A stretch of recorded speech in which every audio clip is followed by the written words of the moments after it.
What?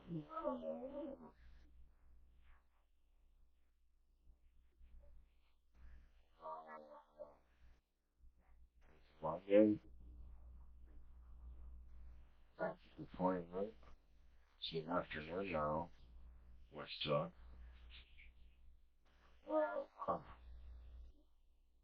Yeah, I had it all weekend now.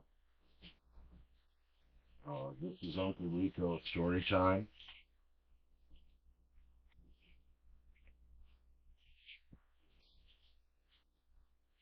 I'm glad to be back in a state that has straws.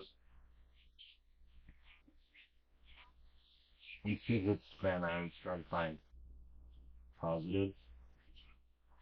And, right now, I am living in a place that allows me to use a plastic straw with three nights.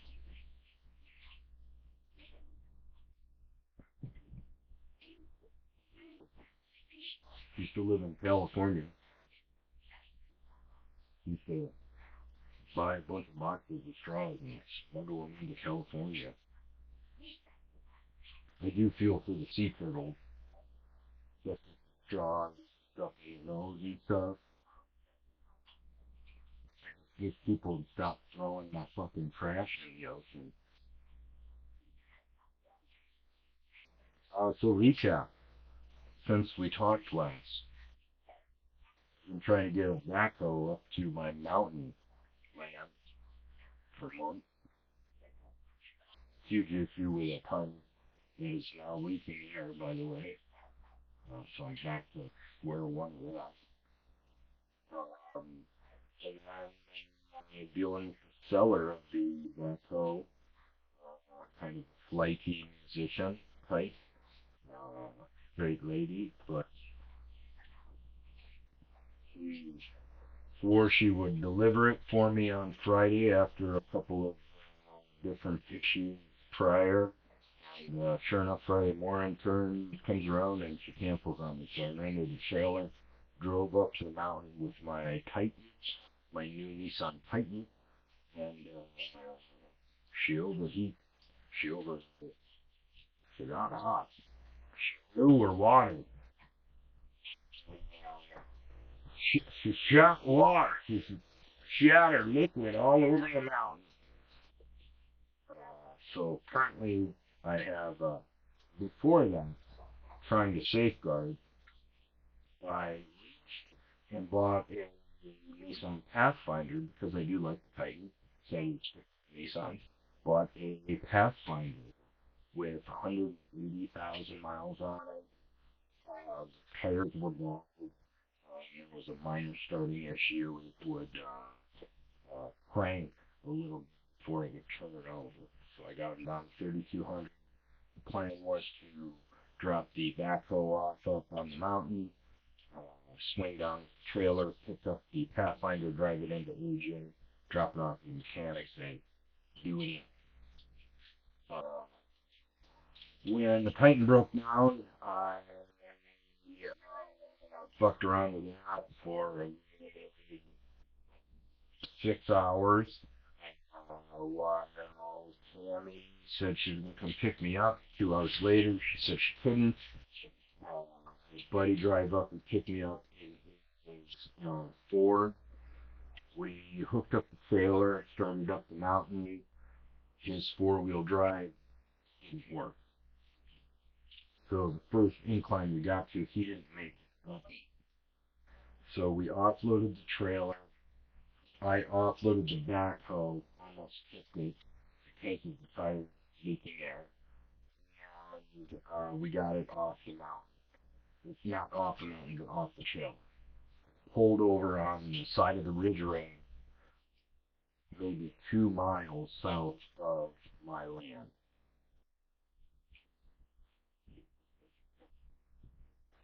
Which is up and down Mass. We get off the mountain that night at about 11 o'clock. Truck broke down at 2. I was on water and everything by the time he picked me up. I did sleep under the mountain, under the stars for a little bit. Gorgeous up there. Beautiful up there. But got off the mountain at 11, Pathfinder, drove it back. When I picked it up, it really cranks a lot before Sunday. Figure new battery or battery connection, no big deal. So get back to AJ. Next day, I bring it in for tires. 2 new tires, 700, or 4 new tires, $700. As I'm pulling out of the parking lot, I thought I ran over a water bottle or something. Looking around you, no. Start driving, do another turn, and here is a what the fuck? So pull over, see the tires rubbing the front of the wheel hub. Wheel is the wheel hub, this frown, domestic car. Uh, so I get it home and realize the whole front wheel hub is all chipped off of its screws and everything, and it's rubbing on that. So I'm like, okay, no big deal, I can fix that. So some metal wire, threaded it in, pulled it tight, went to run some errands and realized that it is doing it both front and back on both front tires. Both front tires are rubbing on the. So I'm like, oh my god, okay, I got an oversized tire. So I pull up my notes that I had written down from the old vehicle. It was the same tire size. Pull up the specs on the internet for that model, and it's the same tire size. So, of course, the tire place is not open on a Sunday. So, waited until this morning, drove it over there, and we're dicking around with it. And we find out that there's 4-inch space on these wheels. And you couldn't have done that with any tires. So they spaced them out so the tires are sticking out past the car. So of course, when you turn, it is rubbing up against the car and framing you. There's no way that you can do that. Whoever did it, the guy that I bought the car from had to have done that with the below tires. So I'm just thinking of how it could. I mean, somebody must have had them and just gave them to him one hell of a deal, and he's like, "Fuck it, yeah, I'll take them and put them on there." But so now my inside shrouds of them are both popped off. The one's really bad, the other one's not that bad. But my plan is to drive this Pathfinder up to the mountain, block in the backhoe, then walk back to where my Titan is and try to drive my Titan off the mountain.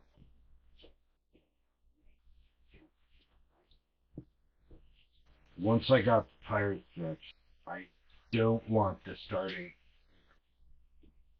to be a problem.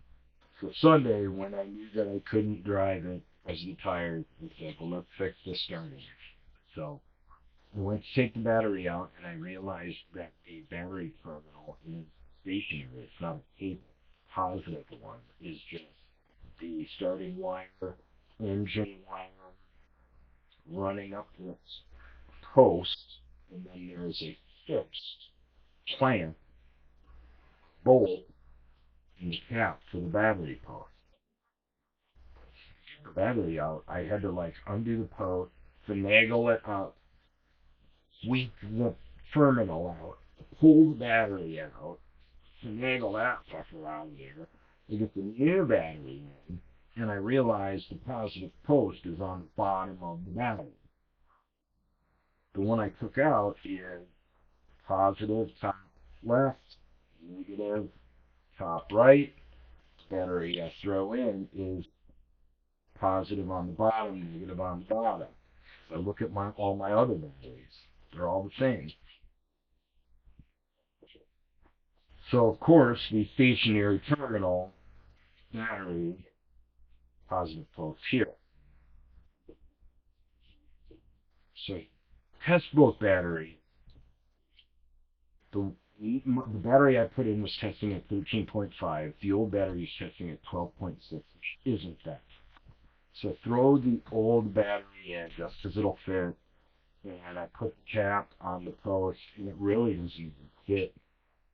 There's not even a fit. Yeah, I can see space in between them. So at this point, I'm so angry about the terminal post that I'm like, I gotta replace this thing. This is what's wrong with it. This is a connection thing. When I replace this, it'll fire right up. So I bike to AutoZone, grab a cable. I replace that all, and jump in, and go to start it, and same thing. Turns for a while before it cranks over. So at this point, I'm thinking fuel filter. And all I've owned are Fords, and the fuel filters are in line. So you reach under the bottom of the vehicle with a little, surely if you have the tool for it, just pop, you pop off these clips and take the fuel filter off. As I biking into AutoZone again to buy a fuel filter for it, I'm wondering about the foreign car world. I'm really not happy about a stationary battery terminal. I'm wondering if the fuel filter is going to be easier now. So I get into AutoZone and pull up the specs and I think unserviceable, which means that whatever part I'm trying to get inside or part of a larger thing. So, bike home, do a Google search, fuel filters inside the gas.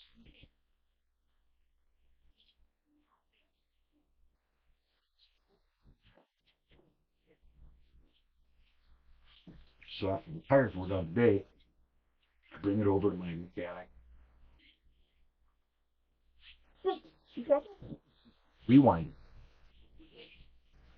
When the tires started acting up,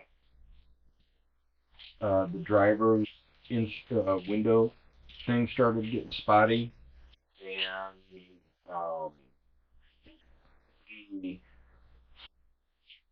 seat doesn't, the seat switch won't go back. It'll go forward, go up and down, but it won't go. So now I'm stuck in this, like, with my back hurting. Today when I woke up, it was like a catch. I'm like, oh shit, they're catching my chest when I breathe deep. Yeah, I tried to stretch it out this morning, but um, couldn't get rid of it. Um, and when I got in the Pathfinder to drive it to the tire place, I immediately, like my back and on the other side of where this is, immediately was like, oh, fuck, not again. So we gotta fix that seat. I keep trying to take it back, and it won't go back any further. And I'm like, is this sure? So I went forward, and it went forward, but then it wouldn't go back again. I'm like, fuck, it's even stuck more now in forward position. So I'm up quite a bit. And what sucks about these times, and justice would be this, um, but big deal. And in these Nissans, in these Nissans, I'm fucking up here looking through the windshield through the dark tinted part on the top. I can't see stoplights.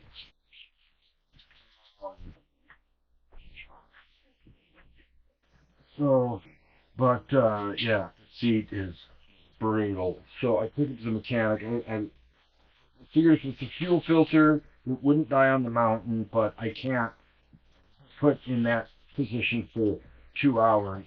My back would just kill me. So I take it into this mechanic that I found was awesome. He's so quick. If you're on AJ, John's Automotive on Ironwood is the one. Uh, Twice previously, they charged me less than what they quoted me and got to it within hours when they told me initially it'd be a while. Um, so they're awesome.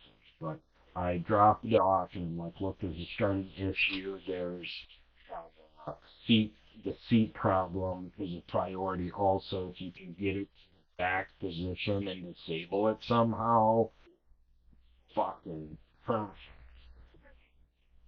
Yeah, the scarf, the fuel filter possibly.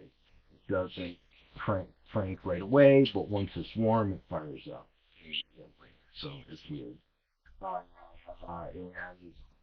And then I've been dicking around with work stuff and didn't realize it's too late. And now it's 1:30.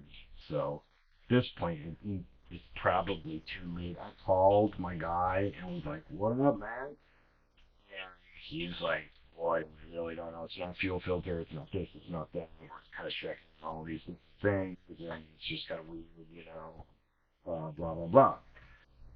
So at this point, too late to go up. I wanted to try to advance the backhoe as much as possible, um, but I don't want to drive this during the night in fear of chipping it. Um, Plus, I need the tire. I've got to inflate that. But what I want to do is park this Pathfinder up there and lock this backhoe up because that's a $5,000 piece of equipment that you can steal. Um, when I had this breakdown Friday, I unhitched the trailer and drove my truck down to the mountain to get more water where I was going to.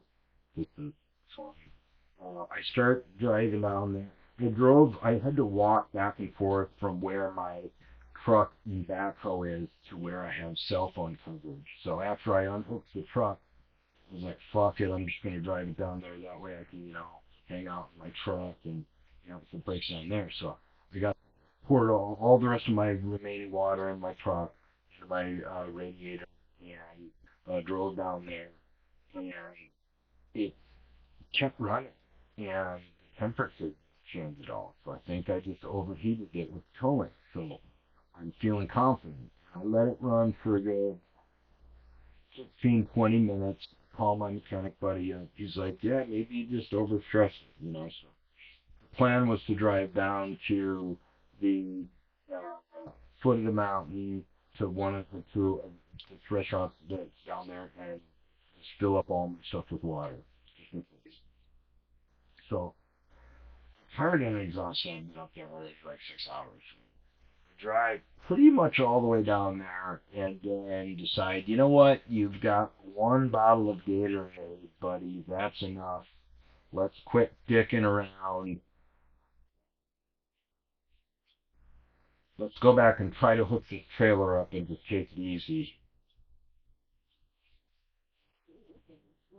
So turn back around, start up the mountain, and then I miss my turn. So I'm driving, and I'm tired. Yeah, it keeps being simple. I'm like, yeah, I'm surprised I never noticed that before. I'm like, oh, that's really cool. I've never noticed it before. And I'm like, oh, this is fun. Little sign that's different from the way that I remember it. And I'm like, oh, there's a sign that says Hot Springs guests only coming up soon. And I'm like, son of a bitch. I missed my turn. My street name says it all the way up. Same street name all the way up into the mountain. There's a new street sign on there that says French Creek Road. There's no French Creek anywhere around there. So I think the city got the wrong street sign up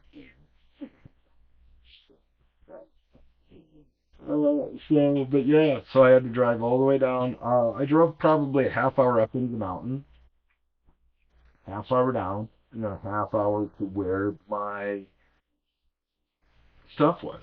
So I drove Raining. 2.5 hours. Temperature gauges not moving. So I'm feeling confident. Look it up to the trailer. As soon as I hook it up to the trailer, we try to back up. They blow it again.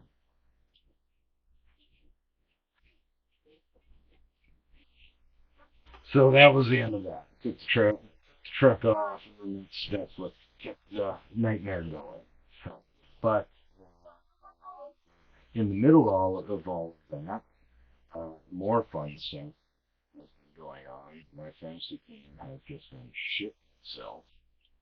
Um, more of the same unlucky stuff. As soon as I drop somebody, they go off. I held on to Mark Andrews for goddamn weeks. Finally drop him, and all he's doing is grabbing touchdowns. I mean, this wasn't a drought before. He was getting like one catch for 6 yards for a couple of weeks in the season. Um, it was huge on Cousins and Mooney, and I dropped down. Now they're starting to go off. I dropped. This is gonna cost me. It was uh, facilitating between uh, Calvin Ridley and DeAndre Hopkins, and decided, oh, DeAndre Hopkins decided to keep DeAndre Hopkins. It's pretty Kansas City. I'm like, hell yeah. And Ridley goes up for like 160 yards and that's touchdown. And, you know, flourishing.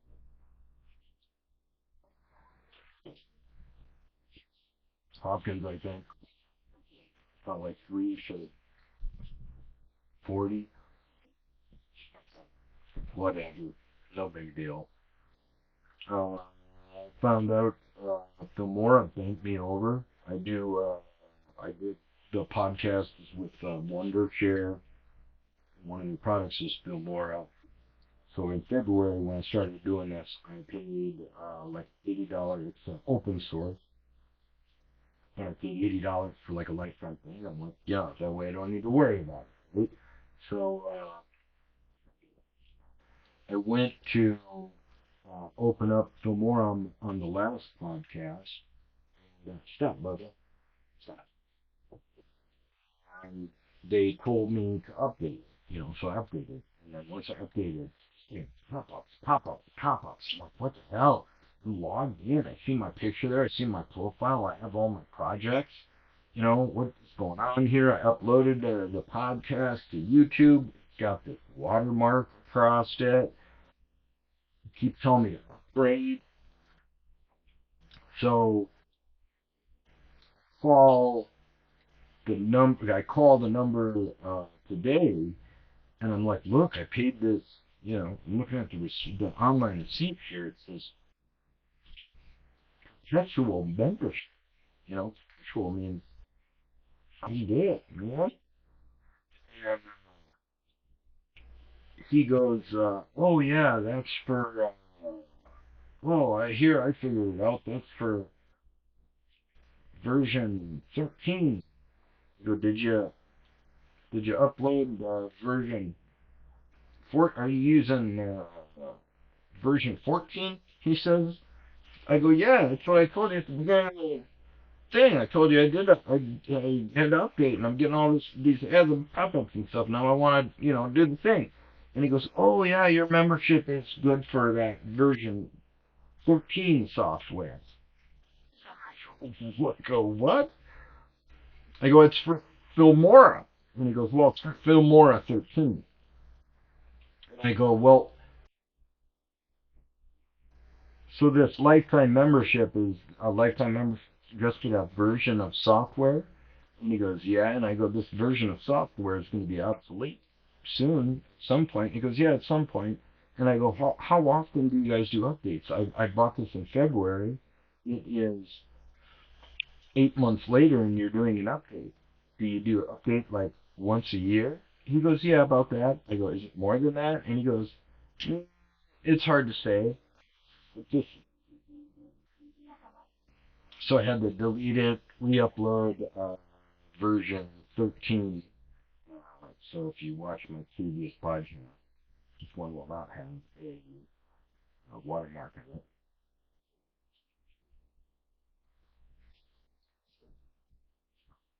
So things are not going well.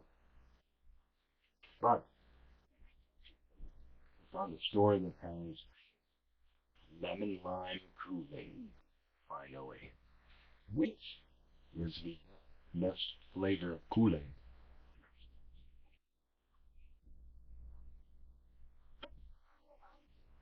So fruit punch is up there, grapes always up there.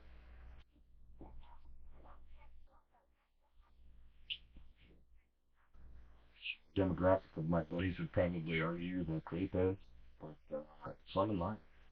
Lemon lime is fun, and a lot of shit in it.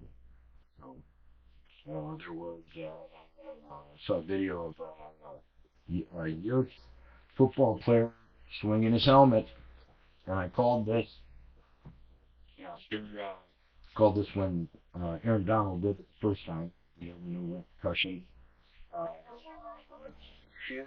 Years ago in the off season, he was at a practice, an interest squad scrimmage, and he took off two helmets of the opposing players and was just fucking swinging them around like a barbarian.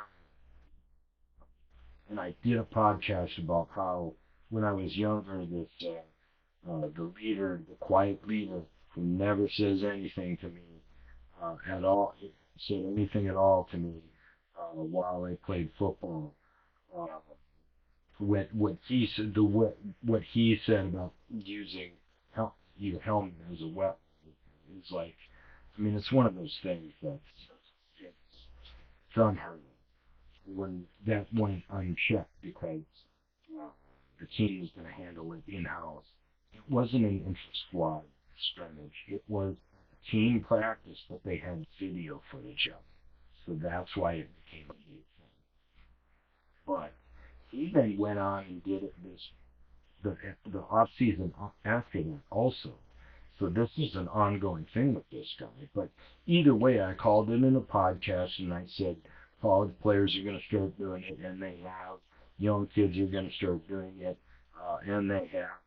And unfortunately, there is going to be a kid who dies or is put in a coma from getting hit in the head by a helmet being flung as a weapon.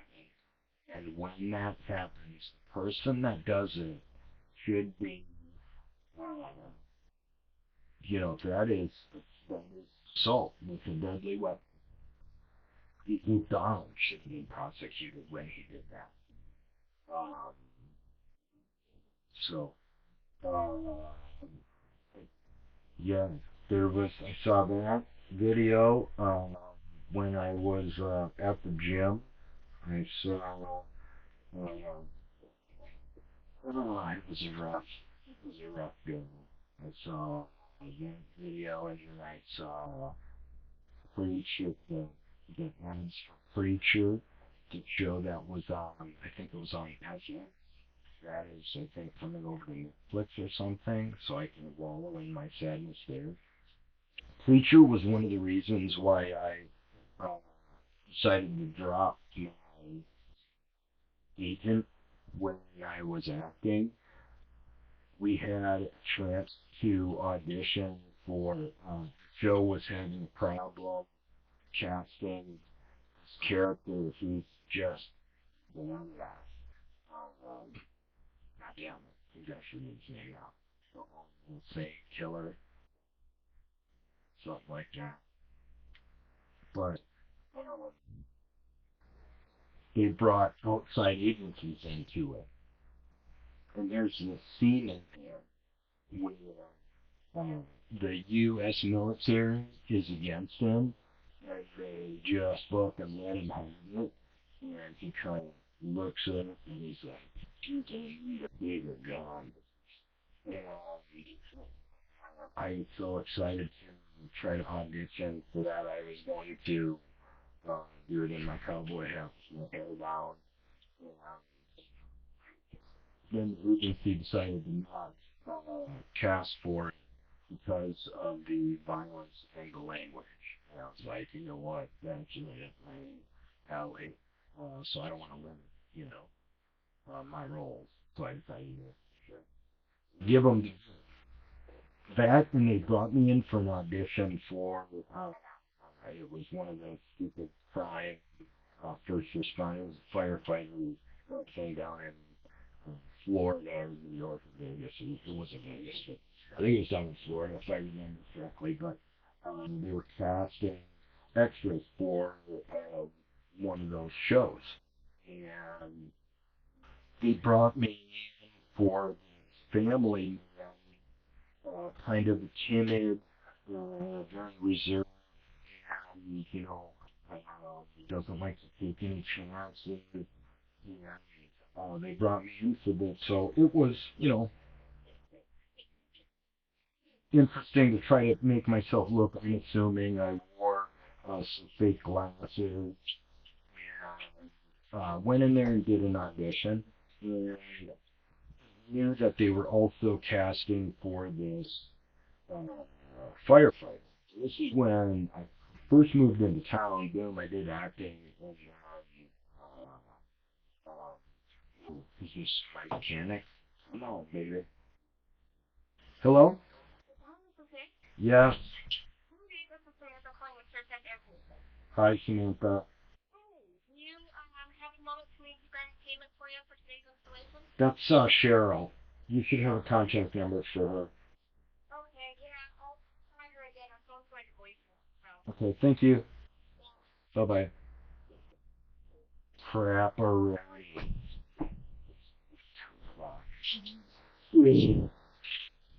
Um, but also auditioning for a firefighter, and I didn't have the beard and hair. It was a little bit more clean cut, kind of half beard. I did have the hair though. But I'm in the lobby waiting to do these digital auditions, and I'm with this guy who he's got kind of a roly poly hair, and he's balding, and he's got glasses, and I'm like, man, I'm like, oh, this has the family man male. Like I'm not confident going into it because it's not, I love acting, so I embraced it as a challenge. I'm like, man, if you brought me in for one audition in, 4 months and this is it, I'm supposed to try to pull off a sincere, very reserved family man. So I'm sitting in the lobby and chatting up this other guy thinking this dude is, like, he is um, a members only jacket away from just nailing the audition, not even reading his lines, like he's perfect. And so I'm like, yeah, you reading for so and so, like Mr. Welch or whatever it was, and he's like, oh, I'm reading for a firefighter.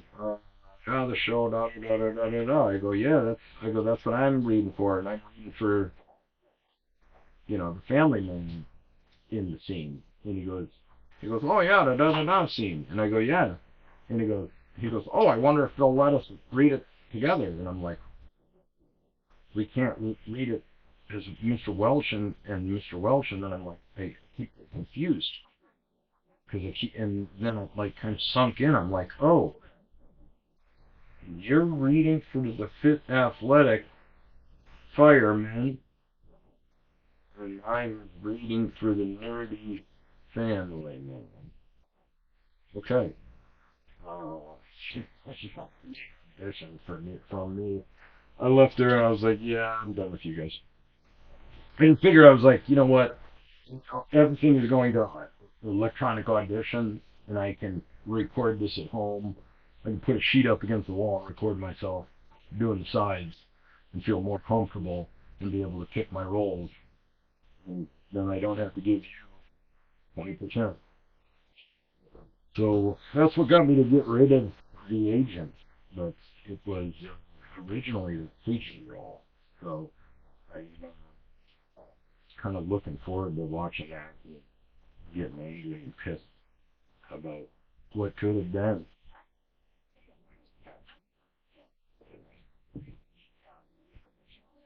I also saw Young and the Wrestler. My, the more the actor that is from it was like, I had to get off the bike, bloodline, my dad, and start to tell the three legs. So really bad stuff, but good stuff because I found lemon lime Kool-Aid, and I'm drinking my smoothie with a straw. So there's that. Uh, oh man. And I found out my favorite t-shirt for this.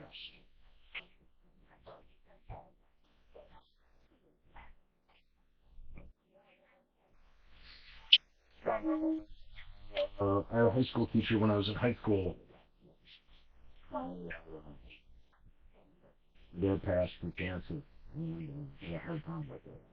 And I was getting kicked out of classes, getting having problems with my football coach because of me with the football team. Adults liked my politeness, but they also knew I was a bad influence. So friends, parents, some of them would not want their boy to be friends with me, which makes like uh, teachers would talk to me fine outside of class because I was nice and friendly. I used to hi to them, and stuff. But in class, I like to push them. I just remind me. So, one teacher that I just appreciated his candidness. He treated me like an adult. Uh, he had my back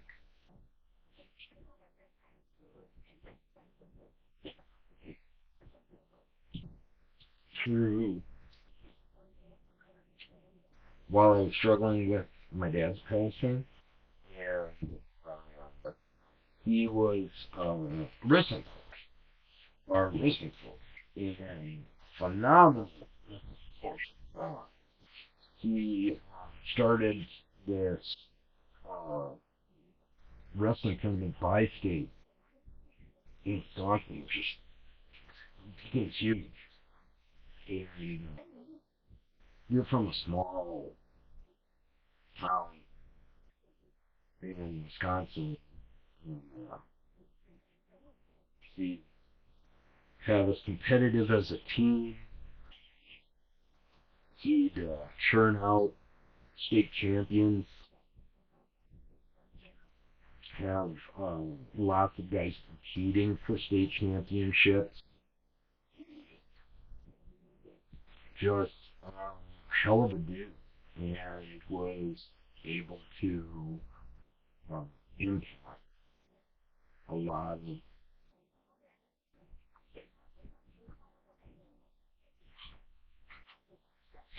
of people, and especially so hearing that he has passed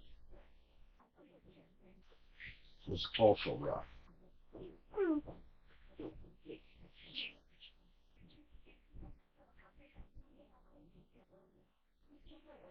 But let's not end on a bummer. I will tell a story from my Navy days. As previously stated, I have a problem with authority. So when I was in the Navy, we had you get out of boot camp. When I was in boot camp, I God, I should have to start of all this. Yeah, it's just, let's stick to this one and then we'll wrap it up. I could go on for hours about movie stories. Um, so when I was in the Navy, we go after boot camp. You go to a place called Sea School. It's where you use your specialized training. I was a sonar tech, so I was stationed out in San Diego for my sea school.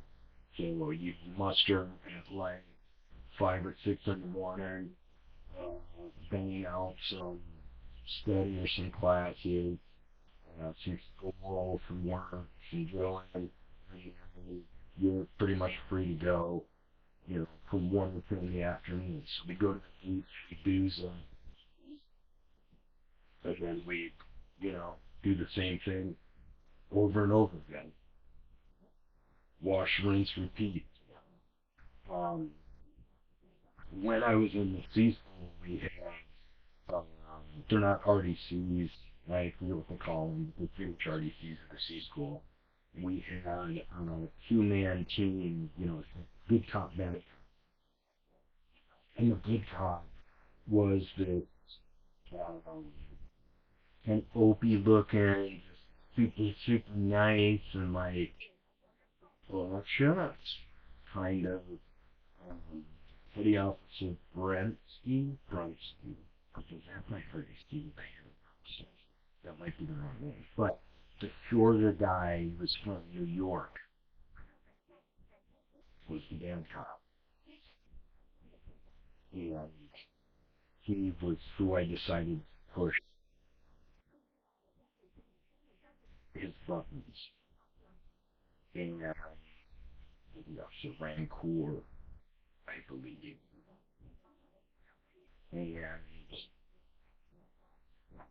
there was one day where something happened on a test and pulled me into the office. And this guy was a shorter, I think he was from New York, Italian maybe, but we would always get into it in class. And um, I did something on a test where he pulled me into the office and he's got me standing at attention. And he's kind of liking me, kind of walking in my face. And he asks me, do you want to be a shitbag all your life, or do you want to be a leader? And I said, that depends. Is Davison, he lost his shit.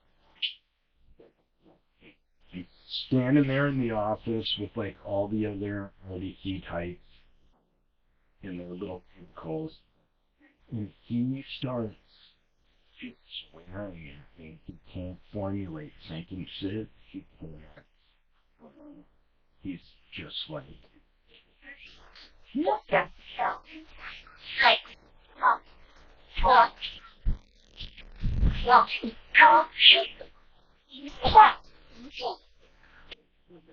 and he goes off for what seemed like a fucking minute, and I'm just at attention. Normally I've got a shit-eating smirk kind of push him, and this time I'm like, just watching him fucking. So after a while, it's okay, Bubba. After a while, he just storms out and fucking walks out the door, and I'm like, I looked at the officer, nice guy, and I was like, and he's like, I don't think he gets business. I was like, holy shit. So I left. Yeah. I think that was kind of it. I think I backed off. I was like, holy shit, this is not, like, okay. But I get to fast forward to like me graduating, and it wasn't like we had here. I had them all the time. Yeah, they were ours. Yeah, but we graduate. I get my orders. I get the ship stationed out in Virginia Beach, and a hurricane is coming through. Okay. Hurricane Hugo? Or is that recent? Definitely recent. Hurricane. I don't know what it was, but I had to cut my leave short a week, like 10 days, to report to my ship immediately, so we could scramble the ships out of Virginia Beach. And when we did that, that was actually when we did that, we were gonna go up to Annapolis and do the same thing. We sank the frigate to cause an artificial reef. It was pretty cool. But when I report early, I get situated on the ship and we muster, and my feet comes out, little tiny short Irish stocky. It comes out. I was talking about the hurricane. And he goes, all right, you he's got shirt class like that? Oh, yeah. No. He goes, what was that? Female apprentice? Either way. Says, female apprentice. Female apprentice, serious hands. Have you ever been on a ship before? And I'm standing at attention. And he goes, I go, yeah, last time. I grew up on the Mississippi, so I, passed out moves and stuff. And he goes, all right, have you ever been on a ship taking a 45-degree roll? And I said, no, chief, I have not. And he goes, all right, well, try to hold it in. He cut checks me and drops me down to my.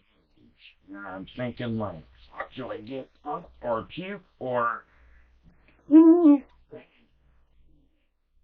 So he walks up, dismissed, and I'm like, holy shit, is that it? And they're like, ah, kind of thing. And I'm like, oh my god, if he punches me in the Nazi guy, I.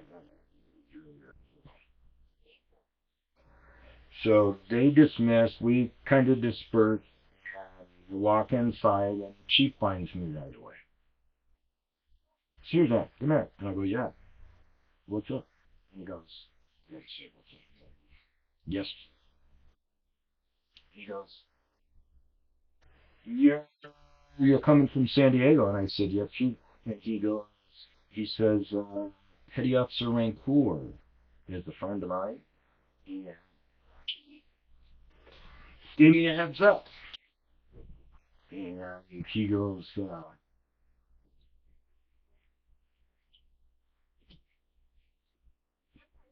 you're going to be a fine shipmate.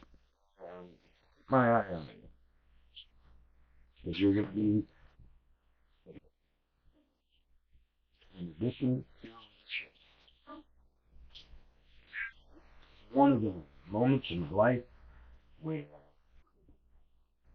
I felt so bad for what I have done. I had 4 months of this and you feel fine and, you know, strength in me.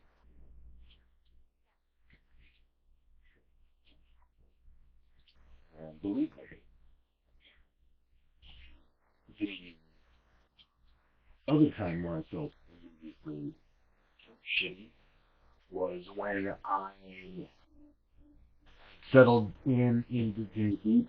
I had picked up a part-time. I have a lot of moments where I put my foot in my mouth. Um, I was picking up hours at an Olive Garden, and on Sundays the church crowd like come in and get soup and salad and waters, take off and not take off. They pay their bill, but they don't. So I was working one Sunday and I was hungover, and these two girls come in. I thought they were cute, so I was doing flirty, and they were doing kind of flirty, giggly. And the one girl says, "Hey, can I ask you a question?"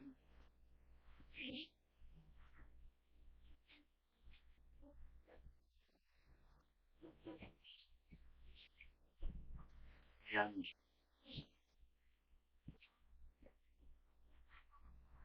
I'm not going to do a joke, but kind of laughed it off. And I went back to the service station, came back out. She was like, "Hey, yeah, I asked you that personal question." I go, "Sure." She goes, "Have you accepted Jesus Christ into your life?" Oh, no. I go, "You know what? He doesn't come into my house, so I don't go into his." And I walk off. Come back another time, and the sister I've been talking to me about embracing Jesus Christ. So I kind of distanced myself, and I think I even had the silver goat chip on them if they needed it. But close up and left the exact amount on the table for their bill. And I was like, son of a bitch, church.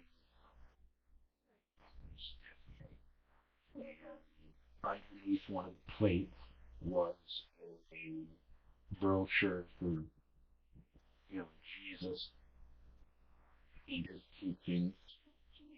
And inside the brochure was two $20,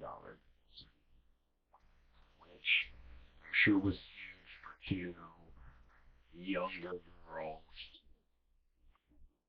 eating soup and salad and drinking waters. $40 was no joke. That just was 90.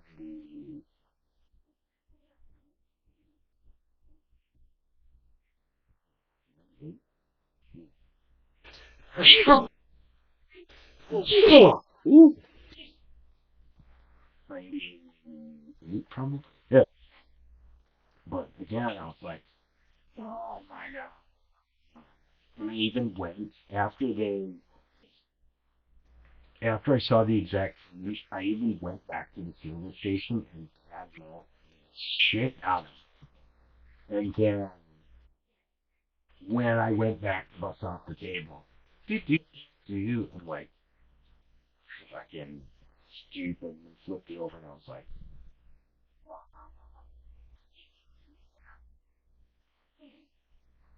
so you go back to the service station. I was like, yeah, I'm the asshole. I'm the asshole.